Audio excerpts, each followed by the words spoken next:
നമസ്കാരം. കലാകൗമുദി ഓൺലൈനിലേക്ക് സ്വാഗതം. മുസ്ലിം ലീഗിൻ്റെ പുലിക്കുട്ടിയായ KM ഷാജി എവിടെ നിന്നും മത്സരിക്കുമെന്നുള്ള ചോദ്യം പലപ്പോഴായി ഉയർന്നു കേൾക്കാറുണ്ട്.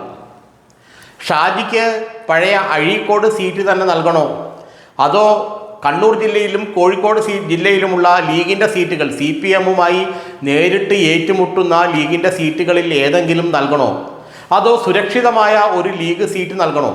ഈ ചോദ്യമാണ് പലപ്പോഴും ഉയർന്നു വരാറുള്ളത്.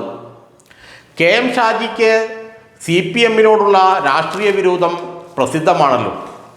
അപ്പോൾ ഷാജി എവിടെ നിന്നാലും CPM തോൽപ്പിക്കാൻ ശ്രമിക്കുമെന്നുള്ള കാര്യത്തിൽ ആർക്കും തർക്കമില്ല. നിയമസഭയിലും മറ്റും പിണറായി വിജയനെതിരെ ആഞ്ഞടിക്കുന്ന ലീഗ് നേതാവാണ് KM ഷാജി.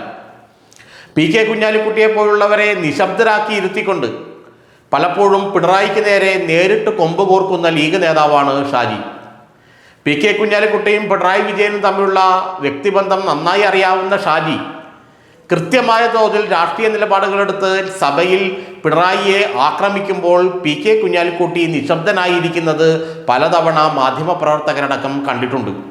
അതുകൊണ്ട് തന്നെ ഷാജിക്ക് ജയിക്കാൻ കഴിയുന്ന അല്ലെങ്കിൽ അനായാസേന ജയിച്ചു കയറാൻ കഴിയുന്ന സീറ്റുകളൊന്നും നൽകിയേക്കില്ല എന്ന സൂചന നേരത്തെ ലീഗിൽ ശക്തമായിരുന്നു.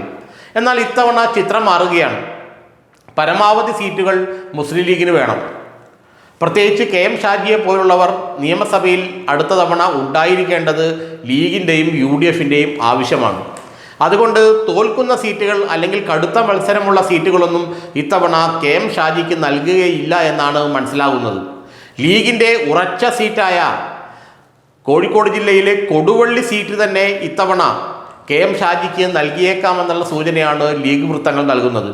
കോൺഗ്രസ് നേതാക്കൾക്കും ഷാജിയെ നിയമസഭയിൽ എത്തിക്കണമെന്ന് വലിയ ആഗ്രഹമുണ്ട്. കാരണം അവരോടൊപ്പം ചേർന്നുകൊണ്ടാണ് പലപ്പോഴും ഷാജി പിണറായിക്കെതിരെ കടുത്ത ആക്രമണങ്ങൾ നിയമസഭയിൽ അഴിച്ചുവിടാറുള്ളത്. പ്രത്യേകിച്ച് 2016-21 കാലത്തൊക്കെ ഷാജിയുടെ വിമർശന ശരങ്ങളേറ്റ് പിണറായി വിജയൻ പുളയുന്നത് പല മാധ്യമ ക്യാമറകളും ഒപ്പിയെടുത്തിരുന്നു. അതുകൊണ്ട് തന്നെ ഷാജിയെ മാറ്റി നിർത്തിക്കൊണ്ടൊരു UDF-ൻ്റെ നിയമസഭാ കക്ഷി വേണ്ട എന്നാണ് കോൺഗ്രസ് നേതാക്കളുടെ തീരുമാനം.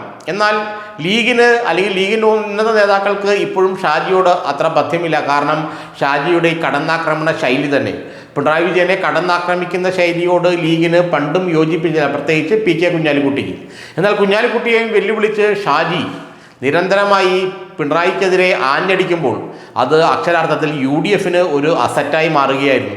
ഇത് മനസ്സിലാക്കിയ കോൺഗ്രസ് നേതാക്കൾ ഷാജിക്ക് ജയിക്കാൻ കഴിയുന്ന ഒരു സീറ്റ് നൽകണമെന്നൊരു നിർദ്ദേശം തന്നെ വച്ചുവെന്നാണ് മനസ്സിലാക്കാൻ കഴിയുന്നത്. മാത്രമല്ല ലീഗിൽ ഇപ്പോൾ പഴയതുപോലെയല്ല, ഒരു CPM വിരുദ്ധ പിണറായി വിരുദ്ധ ലോബി ശക്തിപ്പെടുന്നുണ്ട്.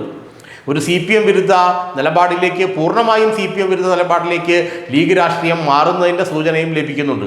അതുകൊണ്ട് തന്നെ KM ഷാജിക്ക് നല്ലൊരു സീറ്റ്, നിന്നാൽ ജയിക്കുന്ന ഉറച്ച സീറ്റ് നൽകണമെന്നുള്ള ആഗ്രഹം ലീഗിൻ്റെ ഉള്ളിൽ തന്നെ, പ്രത്യേകിച്ച് പാണക്കാട് തങ്ങൾക്ക് തന്നെ ഉണ്ടെന്നാണ് നമുക്ക് മനസ്സിലാക്കാൻ കഴിയുന്നത്.